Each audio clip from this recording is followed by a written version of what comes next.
Naaliw ang mga netizens sa isang bata na nag-rant habang nagpa-practice magsulat ng kanyang pangalan. Bakit daw kasi mahaba ang name niya? Pusuan na yan sa report ni Ian Cruz.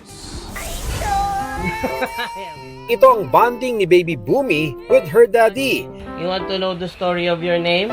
Nang biglang Bakit habang nga ito? Sige. naiyak na lang ang 4-year-old na si Boomy dahil sa name niyang mahaba, Victoria Meriel M. Dano. Nagpa-practice nga raw silang magsulat pero iba ata ang natutuhan ni Baby.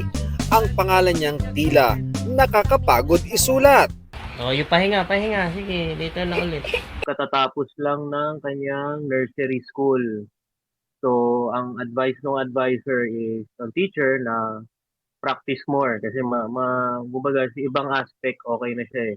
Doon lang sa pagsusulat talaga. So, sabi namin, magki-kinder ka na next this coming school year.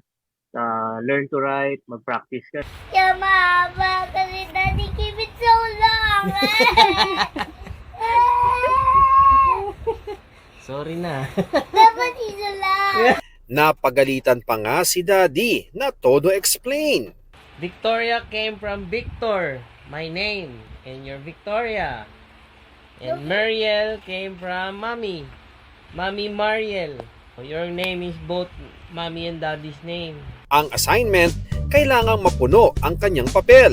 At dahil matyaga sina Mommy at Daddy, very good na si Boomy. Ngayon, okay, malaki naman yung improvement niya. So, kasi practice yan everyday. Kahit pagsulatin mo siya mag-isa, kaya niya na. Kahit sa school daw, kumpleto na ang isinusulat niyang name sa workbooks.